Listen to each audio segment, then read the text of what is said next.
demi masa depan yang cerah.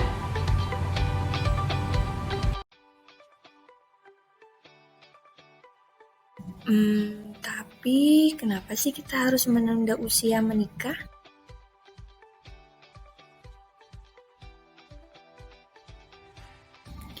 Nah, sahabat remaja, sebelum lebih jauh, sebaiknya terlebih dahulu kita mengetahui apa itu pernikahan anak. Menurut WHO, pernikahan anak merupakan pernikahan yang dilakukan pada usia pubertas antara 10 sampai dengan 19 tahun dengan orang dewasa atau dengan seusianya.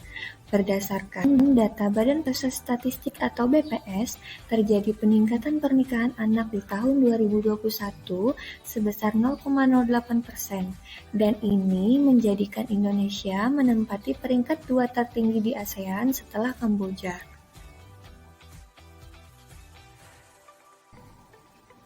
Menurut Deputi Bidang Pemenuhan Hak Anak, Kementerian Pemberdayaan Perempuan dan Perlindungan Anak mengungkapkan upaya mencegah terjadinya perkawinan anak turut mendukung percepatan penurunan angka stunting serta peningkatan setinggi mungkin derajat kesehatan anak Indonesia.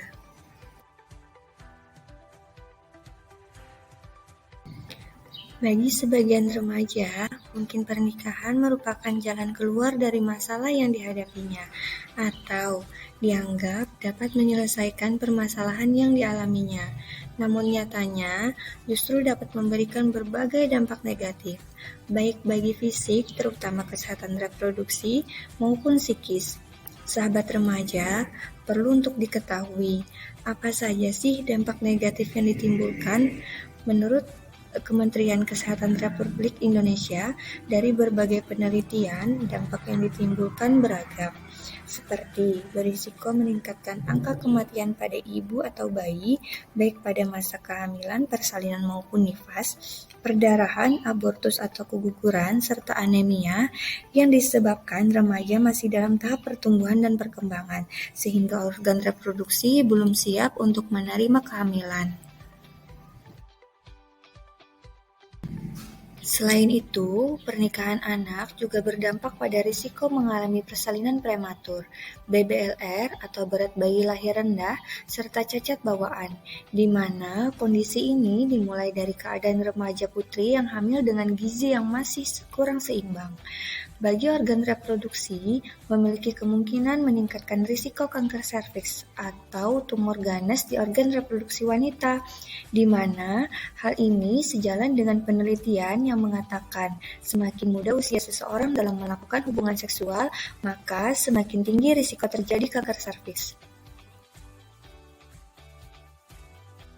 Dampak pernikahan anak terhadap kesehatan mental remaja berupa kecemasan bahkan depresi, di mana remaja perempuan lebih sering menemukan dirinya dalam keadaan tertekan karena merasa kehilangan masa remajanya, baik dalam bermain dengan teman seusianya maupun dalam mencari jati dirinya. Dalam pendidikan, pernikahan usia anak dapat memutus akses seorang anak perempuan jika ingin melanjutkan ke jenjang sekolah tinggi, sehingga tinggi kemungkinan mereka akan mengakhiri pendidikannya setelah melakukan pernikahan. Nah, jika mereka mengakhiri pendidikannya di kemudian hari dapat menyebabkan mereka kesulitan dalam mendapatkan pekerjaan yang layak.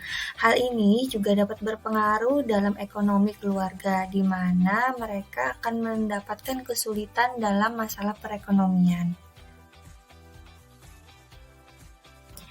Sebagai remaja, sudah sewajarnya memiliki sikap yang bertanggung jawab dalam bertindak, mampu merencanakan masa depan yang baik, dan mampu membuat suatu keputusan yang bijak agar pernikahan dini tidak terjadi dan dapat terhindar dari faktor-faktor yang dapat mempengaruhi buruk terhadap kesehatan reproduksi serta kehidupan di masa yang akan datang. Sebagai generasi muda yang cerdas, maka kita harus bisa menjaga kesehatan, baik secara fisik maupun psikologis untuk masa depan yang lebih baik.